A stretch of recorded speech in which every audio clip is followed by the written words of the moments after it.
Live. Happy Thursday night, Sober Nation. What is happening? I am Veronica Morante. I am a friend of Sober Nation, and you've probably seen me on a couple of videos before. And I am joined by Tori. Tori, what's up? How are you Hey, tonight? I'm good. How are you doing? I'm good. Thank you for joining me tonight. I'm very excited about the topic that we are going to be discussing. Let me silence my phone. Um, But first, I'll do like a little intro about who I am. As I said, I'm a friend of Sober Nation. I've been on and off managing the page, jumping here and there, probably since like 2014. I'm a good friend of Tim's. He's the homie. And Sober Nation is a brand that I just love. It's a great community. I love the vibe here and how supportive everybody is. So I'm happy to be jumping on video and talking about some of these important topics. And I think it's time that we start really having conversations around some of the things that we've been discussing for years and kind of bringing these topics out of the blog and into live video. And now the technology allows us to have these conversations live where you guys can also participate and talk about, what you guys are thinking about some of the content that we're publishing, but also like participate in the conversation, not just give us comments as far as like whether or not you can relate, but just like add your experience, add your input, and all that good stuff. So we are going to be talking about teenage substance use. And aside from my own experience, in use and recovery, I am a certified addiction specialist in the state of Florida. So I do know a thing or two about, again, the topic that we're going to be discussing. So I thought that was also important to talk about, just so you guys know that we're not just two random people jumping on here giving our opinions, which there's nothing wrong with opinions, but again, we definitely don't want to say anything that may not be ethical or the right thing to say. I don't even know if ethical is the right word, but anyway, enough about me.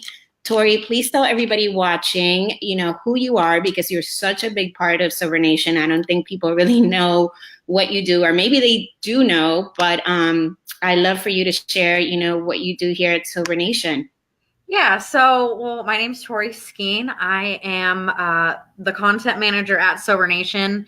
A friend of Tim's. I've been actually working for Sober Nation for a little over a year.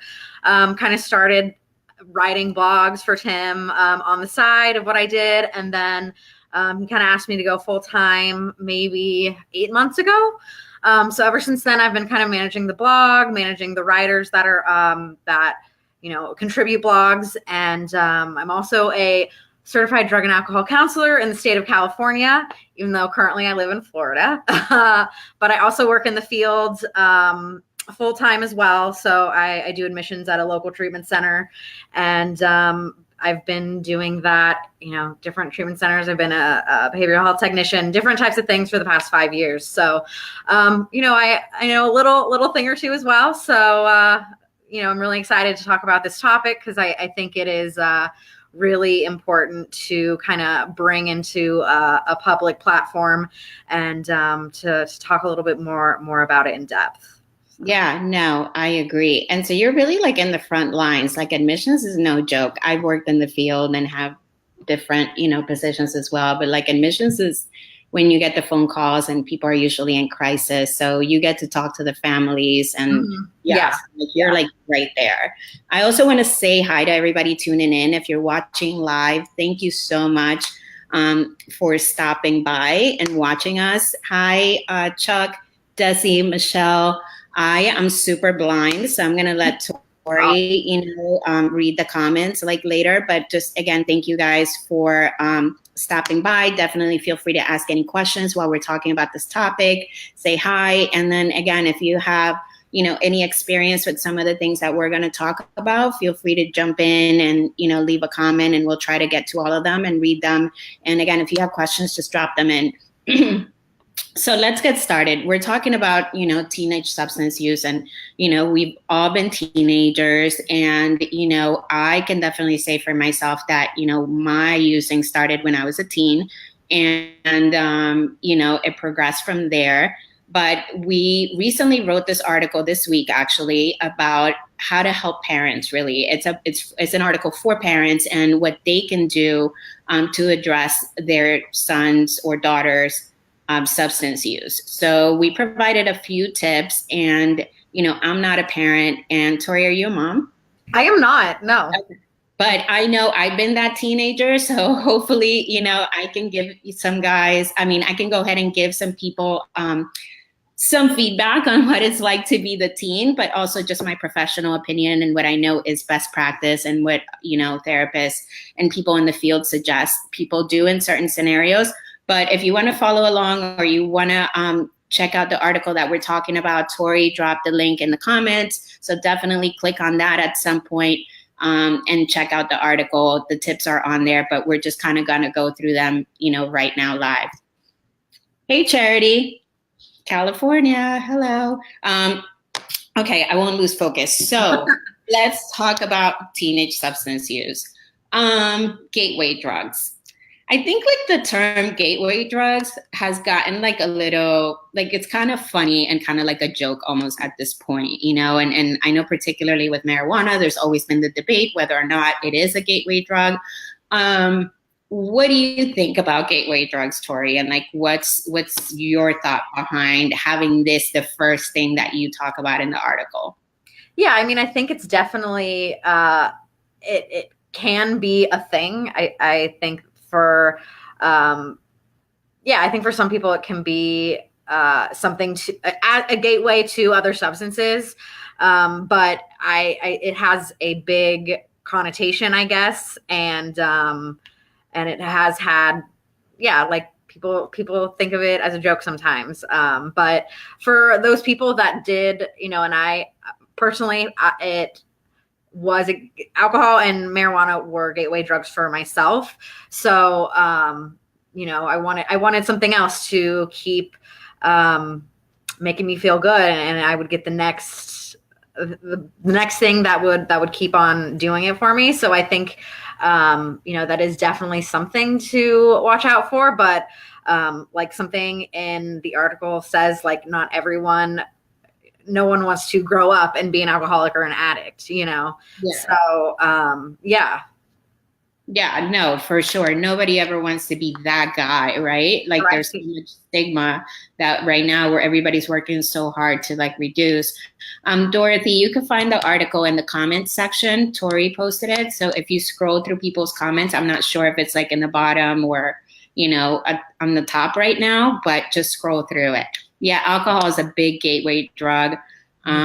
And, for me, it was marijuana. I was never a big drinker. I was always the kind of person that would get sick with one drink. I was such a lightweight. So I just kind of stayed away from it. But for me, it was marijuana. And it took decades for me to get into other stuff and kind of spiral into my disease. But for a long time, that's all it was. So I don't know, I was always team marijuana is not a gateway because, again, it took a long time for me to move on to other things. So, I don't know about that, but that's kind of not for me to decide. But I think, right, and for everybody is different. Everybody has a different journey. But I think it's so important to pay attention to what your kid is doing. And I know my mom suspected that something was happening with me. I don't think she knew, exactly what I was up to. But, she kind of knew. So I think that it is important for you to pay attention if you're a parent of a kid who may be using something, to find out what they're using and to be honest and open about, what substances they're trying at parties, if they're going out, if they're having friends come over, what are they doing when the friends come over, when they go over to somebody else's house. I think I'm going to be a helicopter parent. And I don't know, I think I'm definitely going to pay for all my sins with my kids because I was such a bad kid. But, again, I'm not going to give anybody parenting advice, but for those of you that are watching live and that are in the comments, if you are a parent, how have you dealt with the whole gateway drug situation? What is something that you've learned, about your kid through what they've already started doing? But I think, again, it is important to pay attention to the things that they're currently using if they are partying. And is that, does it is there a chance that that can get, out of control? So let's say, Tori, that like somebody finds out that their kid is like drinking. What is the approach that you recommend, or that the article recommends that someone should take in having this kind of conversation? Yeah, so I think when parents find out that a lot of the time the kid is using, and am I getting feedback on your end? No, I can hear you okay. If you guys can't hear Tori or you're getting feedback, will you let us know in the comments? Let us know if you can hear us okay.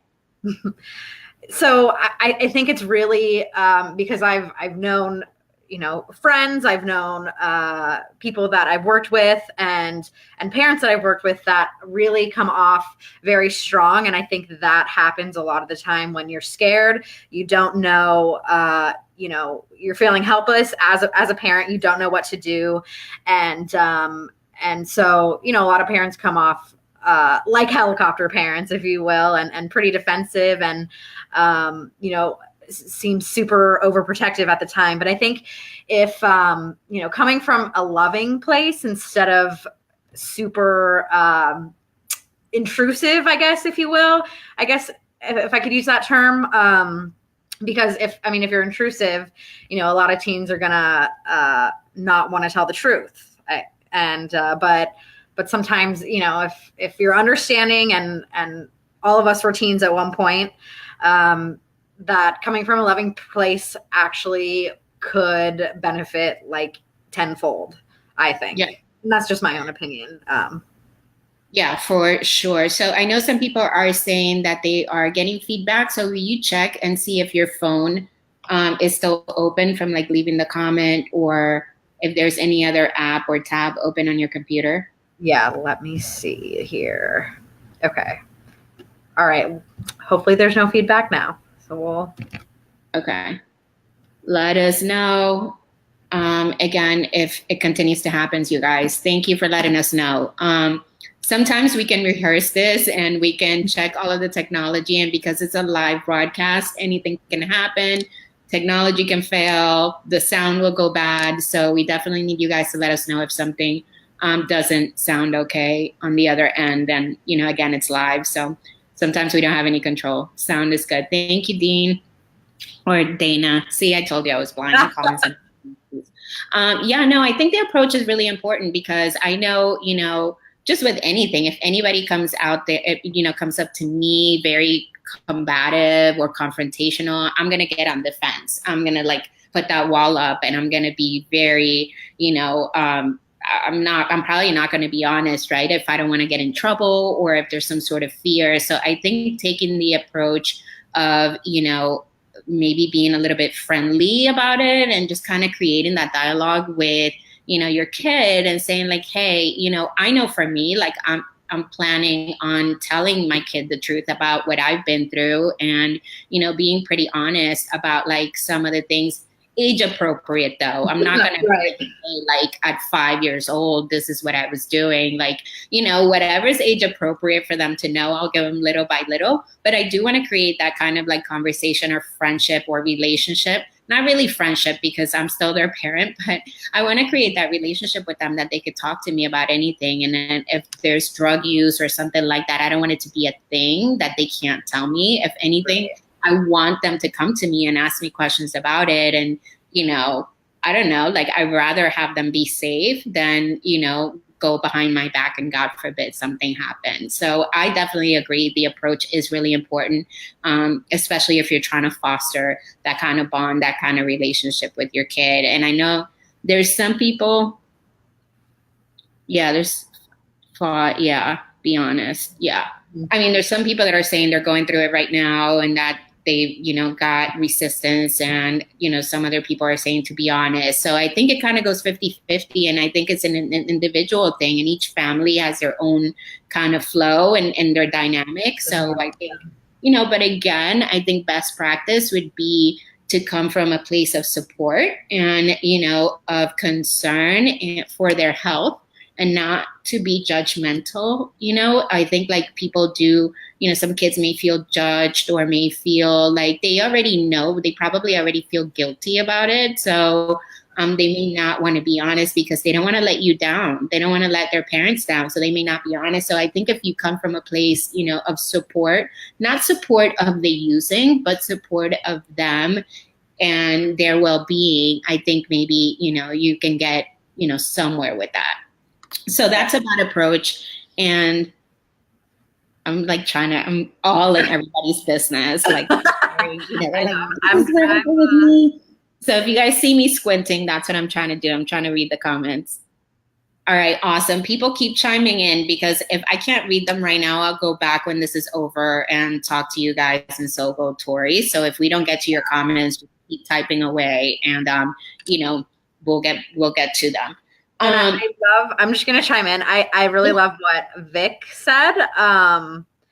She said it's easy to follow spiritual principles when it's others. When it's your kid, it's totally different. Yes. Right? Yeah. Like, it's so easy to parent somebody else's kid and to be like, well, this is what I would do. But, it's real when it's your loved one, like those emotions, man, like, when it's just, again, I don't have kids. I am married, but I know like when something happens to my husband or he's going through something, the feelings are involved, like his well-being is important to me. So it's really easy to say like, oh, this is what I would do. But you just never know until you're in it. So I agree with Vic too. Another thing that the article touched on was the fact that it shouldn't be viewed as a phase.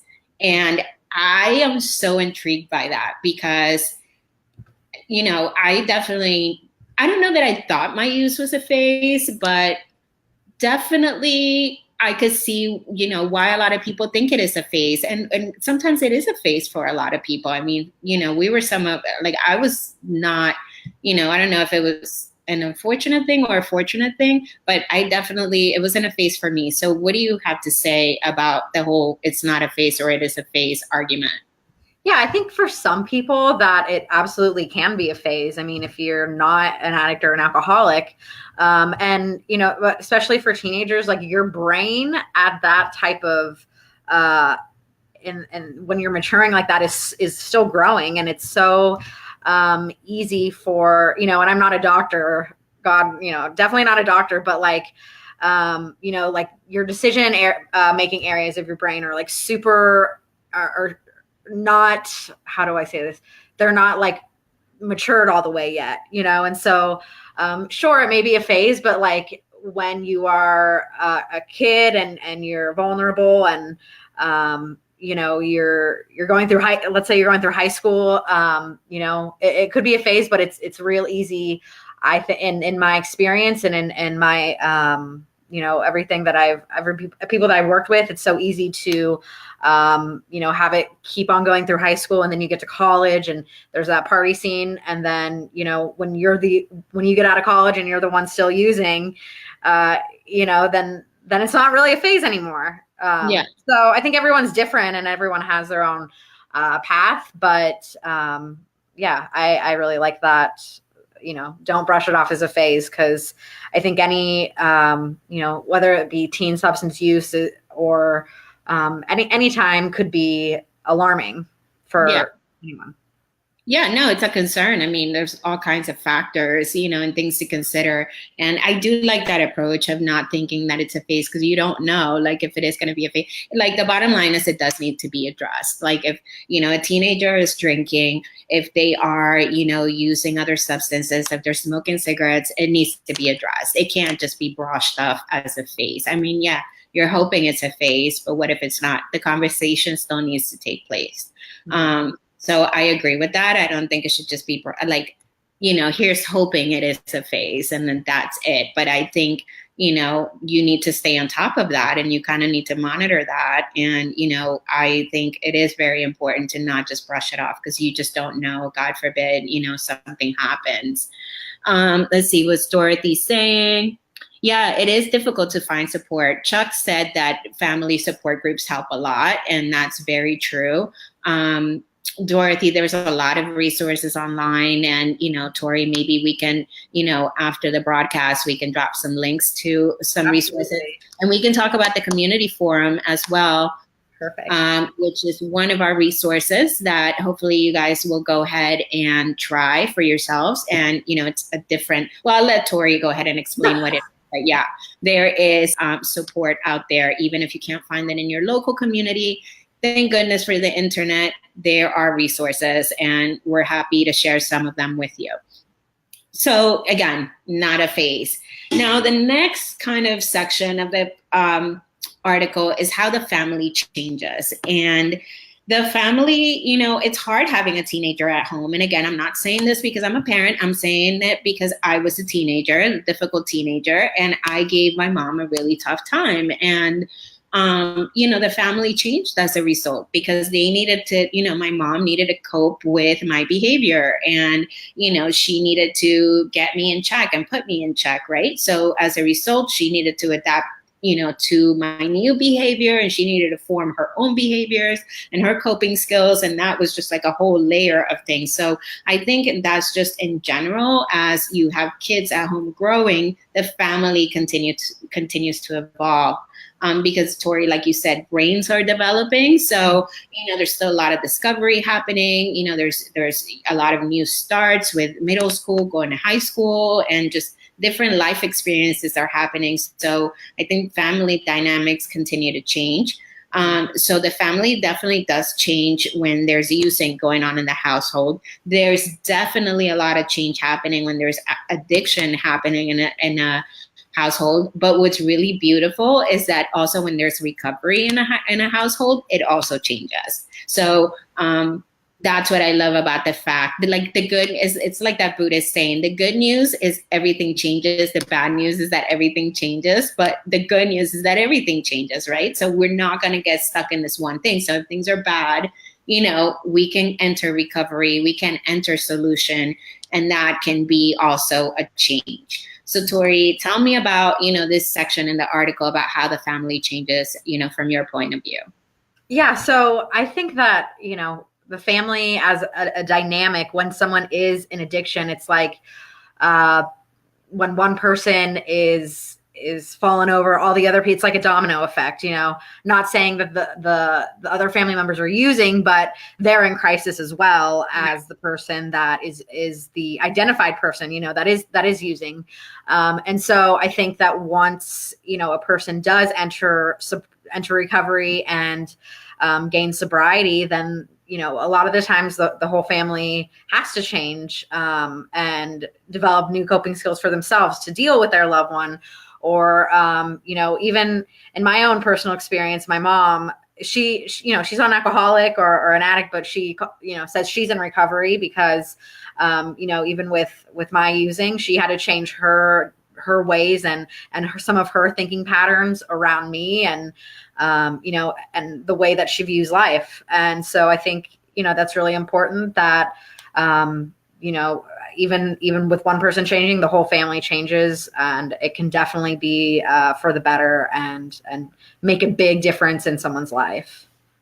Yeah, no, for sure. And yeah, it affects everyone, in the family. It affects the other siblings, the parents, the grandparents, it affects everyone. So I completely agree with you. And just, it was funny. It's not funny, but it's just a way of speech. But, there is research and studies out there that say when a family goes through, lives through having a person who's suffering, from addiction, they do present symptoms of PTSD. And so they do experience trauma. So these are like real changes. And, I don't want to get too into the trauma topic, but, trauma does create changes in a person's brain. So, we're not just talking about changes like, in people's schedules. We're talking about changes in our brain and, how we react to things, how we behave. So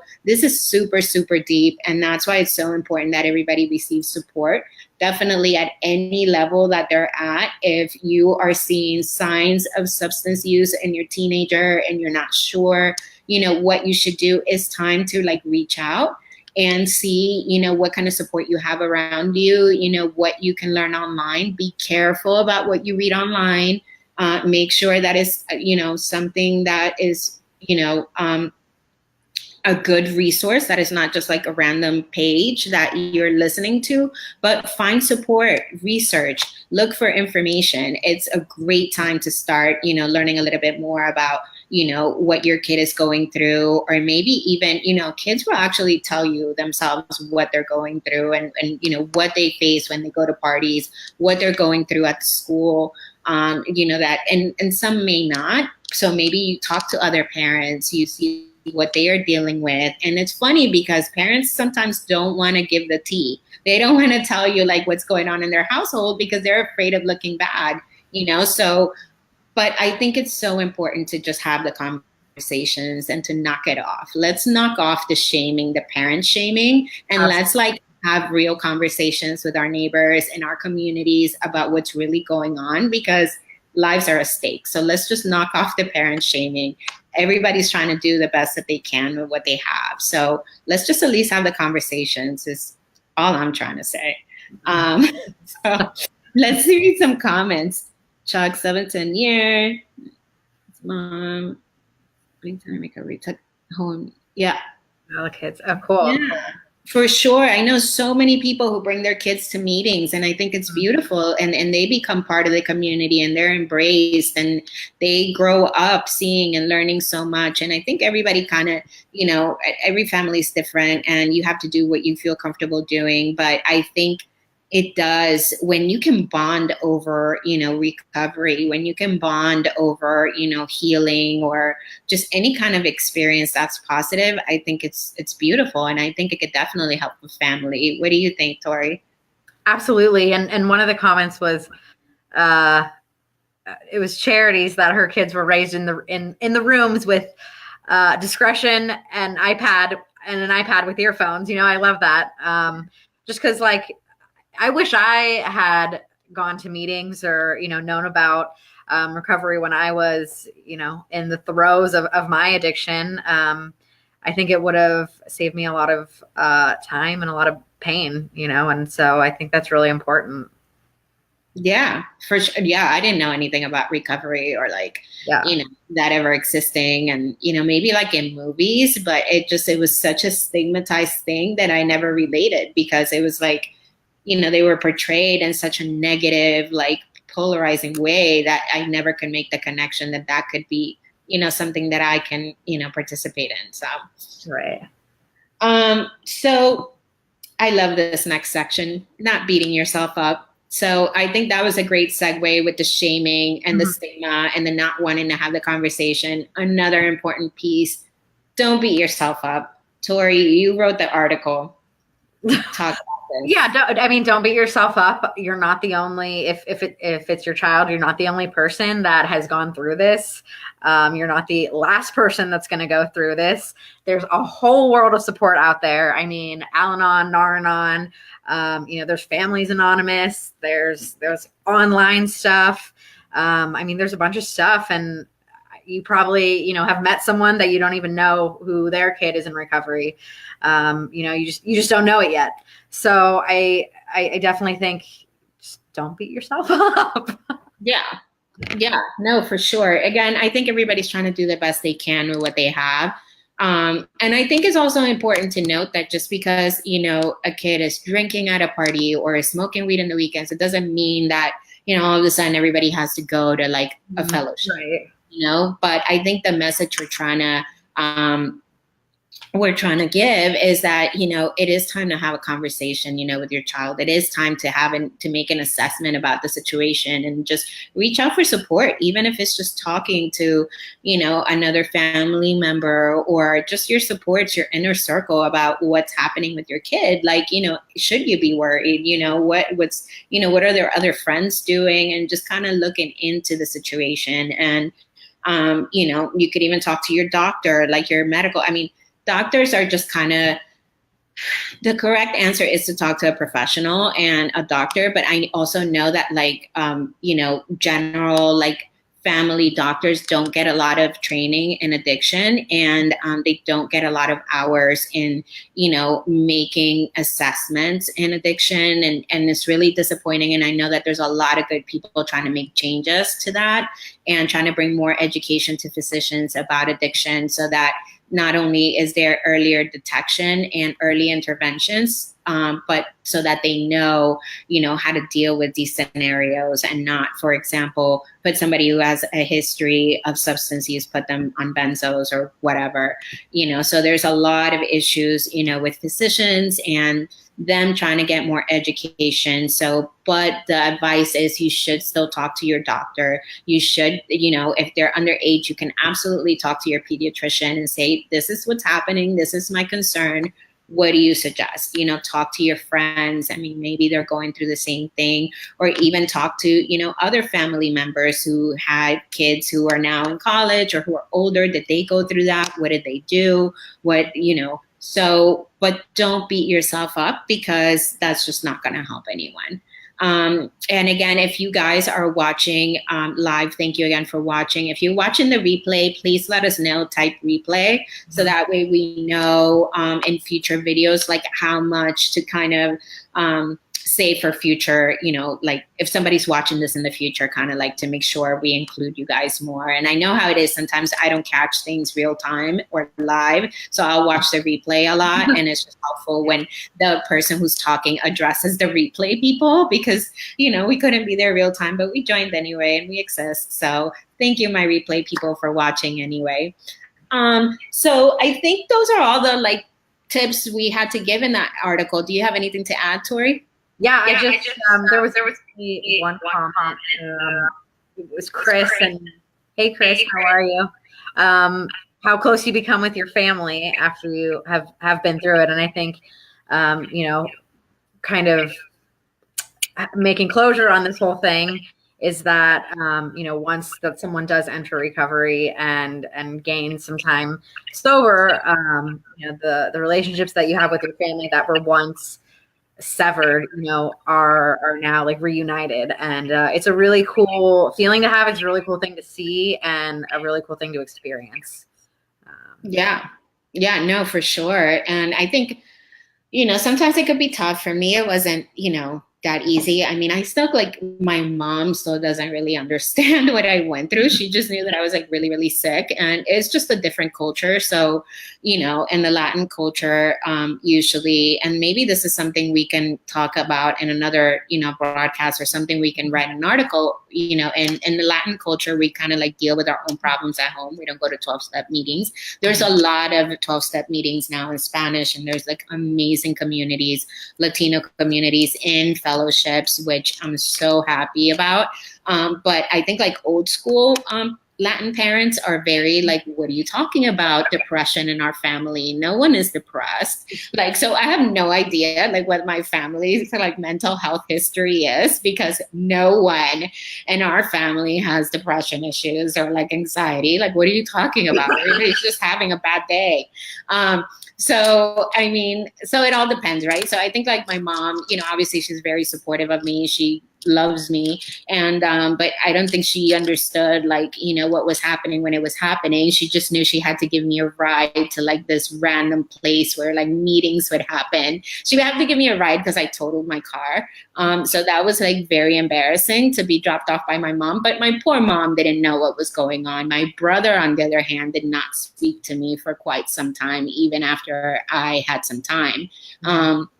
So it took years to get him to talk to me again. And he was very resentful with me. So, my bonding, thing with my family was a little bit different. I think definitely now, at least, that's something that me and my brother can talk about, and he now understands, and I've been able to open up about it, and he understands that I was really sick, at that time. And, it is good to now be able to talk to him, and even for him to ask me are you okay? And I know the difference between the are you okay, are you okay, or are you okay, kind right. of so recovery is just beautiful, and whether it takes you years to get, your relationship back with your family, or it takes you a day. Like, the process itself is amazing. And, we don't know, which teenager is going to be the one who gets addicted. And so that's why it's so important to have the conversations, to have early interventions, to have, again, those kind of baselines, and to have just the signs and tips, and for people to know what to do, right? Like, nobody wants to be blindsided by something like this. And, I know through this conversation alone, we've talked about like, oh, I wish I would have known about blank, so let's continue to have all these conversations, and let's continue to remove the stigma. There's nothing wrong with, some of the stuff that we're talking about. Nobody should be ashamed for having these kind of conversations about what kids are going through. I know a lot of people care about appearances, but this is like a health issue. It's not a moral issue. And I know we say that all the time, but I think that, we need to get that message outside of our own communities. Because again, we say that here on Sober Nation, and we say it at meetings, and we say it, at conferences, but we need to have these conversations with our neighbors who are not as educated as we are on this topic, because it is affecting our neighbors. They just are not talking about it, so somebody's got to bring it up. Yeah. So Absolutely. But let's talk about the community. Okay, perfect. So we started a new community on our website, sobernation.com, and we're really trying to kickstart it and make it big. And it's kind of just like a forum. If you have any questions about recovery, addiction, whatever, teen substance abuse, I just started a new discussion forum on there. So I'm going to drop the link in just a minute, and okay. And so you can go on there, and please feel free to leave comments.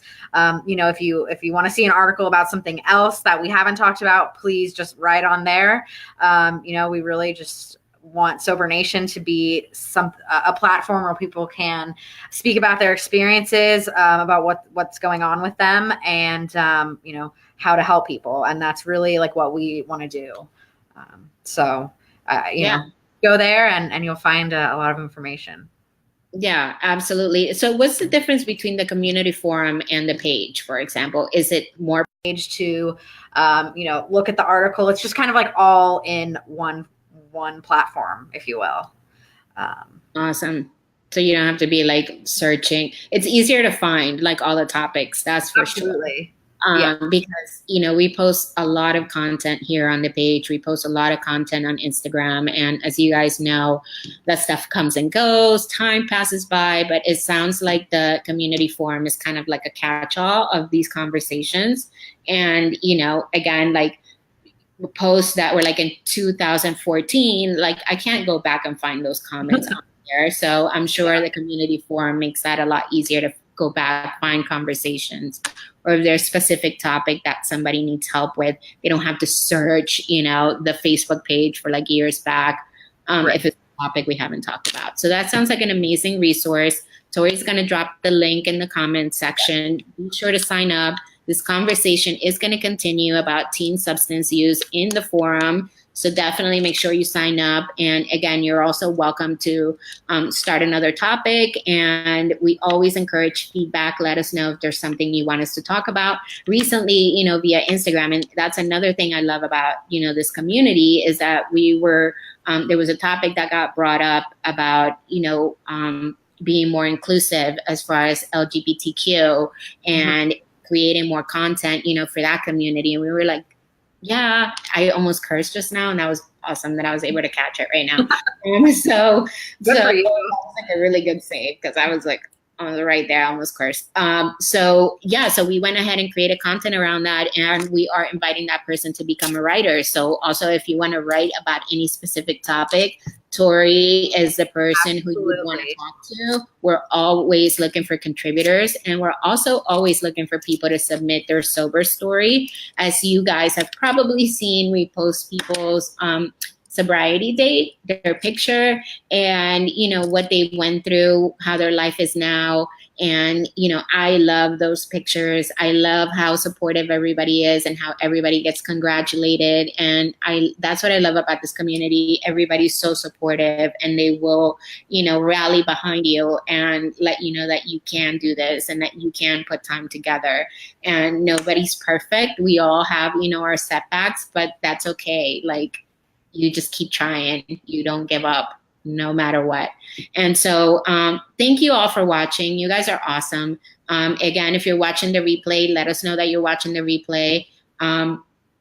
We're going to be doing this hopefully, you know, every week, depending on what topics we have come up. We are also going to be doing interviews. Tim is going to, you know, get back on the video interview scene and start talking to some really rad people. If you know anybody that we should be talking to as well and that we should interview, let us know. We're always looking for cool people to feature, because there's a lot of people who are in recovery and they're just not talking about it. And I think sometimes when we see somebody doing something cool and then we find out that they're also in recovery, that makes them even more cool. So I think it's time we start to spotlight those people. I think it's time to make those people go viral instead of like the people ODing in the cars and like the messed up like phone footage that we see like go viral. Like, we need to change the conversation, and we need to start highlighting the people that are killing it in recovery, in sobriety. And there's just so many of us out there. So it's time we like flip the conversation. We take control of the conversation and we show them, you know, what's really happening on this side is not all bad. There's actually some really amazing stuff going on right here at Sober Nation. So stick around. We love you guys. Let us know again in the comments if there's anything else you'd like to see or for us to talk about. Tori, I can't thank you enough. Thank you for joining. And you guys, you can also email me, Tori, Tori, at sobernation.com. You know, anything, writer, sober story, anything. So. Awesome. You got it, guys. So you should also put that in the comments too, just in case somebody misses it. But again, thank you guys for tuning in. Love you guys. Have a good night. Bye. Yeah, bye.